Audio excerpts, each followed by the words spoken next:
नीतीश सरकार के लिए आज का दिन बेहद खास होने वाला है, क्योंकि सुप्रीम कोर्ट पे सबकी निगाहें टिकी हुई है। राज्य सरकार के दो ऐसे फैसले जिससे नीतीश सरकार के सेहत पर बिल्कुल इसका असर पड़ने वाला है। नीतीश सरकार के दो फैसले, महत्वपूर्ण फैसले, एक नगर निकाय चुनाव को लेकर तो दूसरा जातीय गणना को लेकर। जातीय जनगणना की बात की जा रही थी, हालांकि सरकार की तरफ से यह दावे किए जा रहे हैं कि वो जातीय जनगणना नहीं बल्कि जातीय गणना है, सर्वे है, जिससे पता चलेगा कि किस जाति के कितने लोग कितने समाज में रहते हैं और इससे उनके आधारभूत संरचना में सरकार की तरफ से जो योजनाएं लानी है उनके विकास के लिए, उसमें सरकार को काफ़ी मदद होगा और उसी अनुसार बजट में प्रावधान किया जाएगा और उनके बेहतरी के लिए योजनाएं बनेगी। इन तमाम दलीलों के बीच सरकार की मुसीबत तब बढ़ गई जब जनगणना के लिए सरकार ने तारीखों का ऐलान किया और गणना के काम शुरू हुए। उसी वक्त नालंदा के एक युवक ने सुप्रीम कोर्ट का दरवाजा खटखटाया है और सुप्रीम कोर्ट में याचिका दायर करते हुए कहा है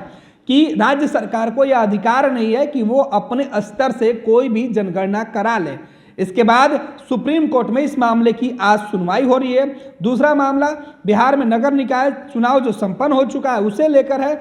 इस मामले में हाईकोर्ट तक के दरवाजे पहले ही खटखटाए जा चुके हैं। हाईकोर्ट के टिप्पणी के बाद यह चुनाव एक बार रद्द भी हो गया था, फिर उसके नई तारीख लाई गई, फिर चुनाव कराया गया और अब यह चुनाव संपन्न हो चुका है। मेयर और डिप्टी मेयर और पार्षद जो हैं, जो जीते हुए प्रतिनिधि है, वो शपथ भी ले चुके हैं। लेकिन इन सबके बीच सुप्रीम कोर्ट में यह मामला चल रहा है और इसमें जो दलीलें दी गई है, जो शिकायत की गई है सुप्रीम कोर्ट के सामने, याचिकाकर्ता ने सीधे तौर पर राज्य सरकार पर आरोप लगाया है कि राज्य सरकार ने जो आयोग का गठन नहीं किया और सुप्रीम कोर्ट की जो गाइडलाइन है उसकी उन्होंने अनदेखी की। और अब जब हाईकोर्ट में मामला पहुंचा और सरकार की खूब फजीयत हुई, विपक्ष ने इस पूरे मामले पर सरकार को खूब घेरा, तो सरकार ने आनन फानन में एक आयोग का गठन कर दिया जो कि पूरी तरीके से सही नहीं है। हालांकि राज्य सरकार उस आयोग को डेडिकेटेड कमीशन बता रही है, लेकिन इस पर भी सुप्रीम कोर्ट के गाइडलाइन का अवहेलना करने का आरोप लगते रहा है और अब इन्हीं तमाम मामलों पर आज सुप्रीम कोर्ट में सुनवाई है। अगर सुप्रीम कोर्ट से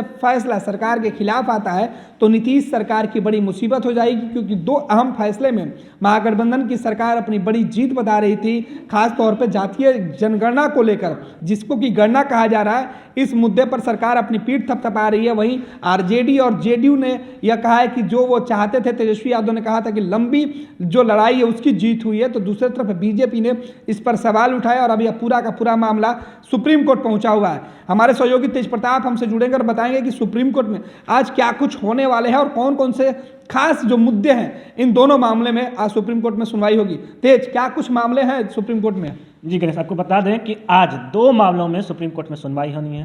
पहला मामला नगर निकाय चुनाव को लेकर है, दूसरा जाति गणना जो बिहार में इन दिनों चल रही है। अगर हम बात करें नगर निकाय चुनाव को तो 2 चरणों में संपन्न हुआ, हर कोई जान रहे हैं, आप भी जान रहे हैं, सारे लोग देखें कि 13 तारीख को नए निर्वाचित प्रत्याशियों ने अपना शपथ भी ले लिया। उसके बाद यह मामला अब सुप्रीम कोर्ट में था। सुप्रीम कोर्ट में कहा गया था कि भाई ये डेडिकेटेड कमेटी जो बनाई गई है 2 अक्टूबर को जो बनाई गई थी dedicated committee Patna high court के आदेश आने के बाद, तो वो कमेटी गलत है, यह कमेटी सही नहीं है।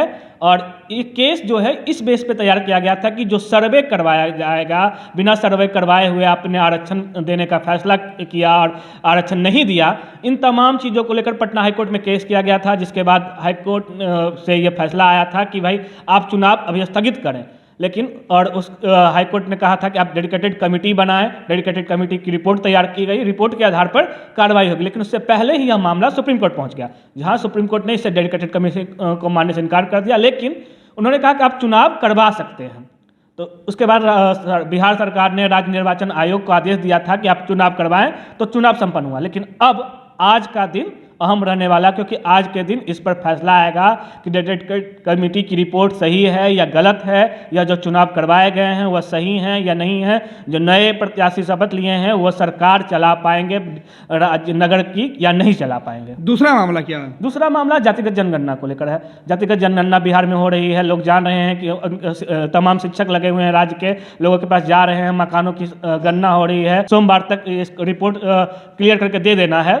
ये 2 चरणों में गणना करवाई जाएगी। पहले चरण में सोमवार। इसमें याचिकाकर्ता की क्या कुछ शिकायतें हाँ, हैं? देखिए बता दें गणेश की नालंदा के याचिकाकर्ता ने सबसे पहले इसमें शिकायत दर्ज करवाई थी। उन्होंने कहा था कि ये जो गणना करवाई जा रही है यह उचित नहीं है, क्योंकि आपने इसको टर्म दिया है, जो अधिसूचना निकाला है उसमें आपने इसमें जातीयगत जनगणना कहा है, और जनगणना करवाने का अधिकार गणेश आपको मैं बता दूं कि सिर्फ और सिर्फ केंद्र सरकार को है और राज्य सरकार को यह अधिकार नहीं है।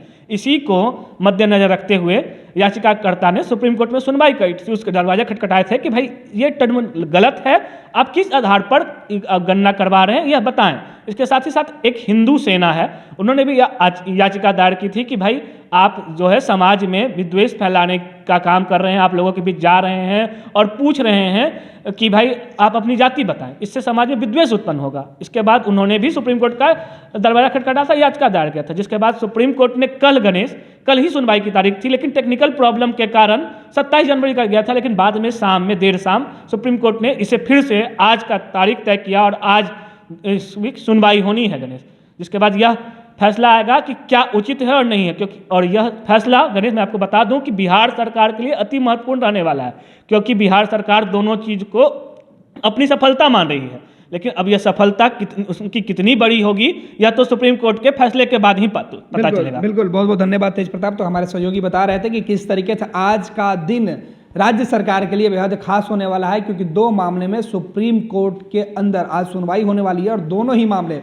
राज्य सरकार के फैसले से जुड़े हुए हैं। देखना है कि सुप्रीम कोर्ट से क्या कुछ निर्देश आता है, क्या कुछ कोर्ट क्या विचार आता है, उसके बाद इस फैसले पर उस विचार का कितना असर पड़ता है। और जिस फैसले को लेकर नीतीश और तेजस्वी अपनी पीठ थपथपा रहे हैं और कह रहे हैं कि उनकी जो बड़ी उपलब्धि है उस उपलब्धि पर या जो फैसले राज्य सरकार ने लिए उस फैसले पर इसका कितना असर पड़ता है।